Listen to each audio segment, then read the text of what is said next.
So guys, you have built your site. So now what you wanted to do is to let, for example, actually lift into the internet. So whether that's a quick fix subdomain or your custom just domain, what you wanted to do is to open the published panel. So into the Webflow Designer, you can go into the click publish into the top right corner. In this case, for example, here I have my actual website.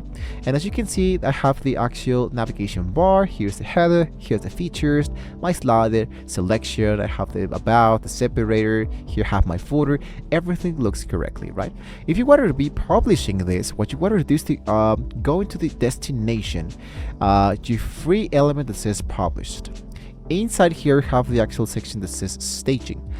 Just like that, it will be giving us a free published website destination, which is our name dot the actual domain, which is webflow.io.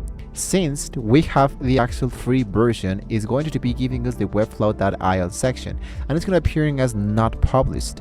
If you wanted to add a custom domain, you wanted to click directly inside here so we can add in a specific custom domain.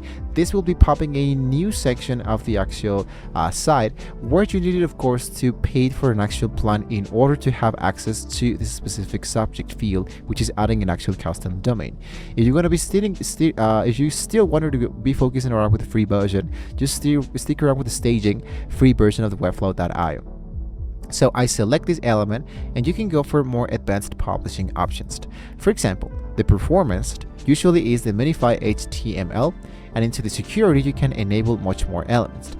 Now these options, of course, I might be telling you that it's going to be only available for projects who are with the actual site plans. So since we have an actual free plan, I just go for the element that says published into my items.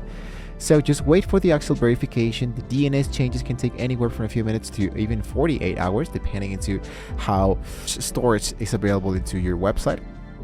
And if you click directly inside this button, you can see the actual preview of your actual website. So back into the designer, if you hit into the publish once more and confirm your custom domains is selected into the destination link, if you chose to add an actual custom link, you're actually good to go. So there we go. So once you have a published URL in a browser and confirm everything loads correctly, you're actually good to go. So as you can see, into the upper side we have the cool cat store webflow.io, and if I click directly into all of the elements, I can see that my website actually works really fine. Just in case I have any question, I can always go back and edit it if I wanted to make some more changes. And lastly, if you wanted to go and check out the actual preview of how your actual website will be looking as a mobile or an iPad, for example, just click into this element and the canvas settings into the right section. You can go for mobile, and you can see how the things are going to be changing so far. So guys, as you can see, the process actually is not that hard. If you guys have any questions, you can let me know in the comments below. Don't forget to like, share, subscribe to the channel if you want to see more great tools like this.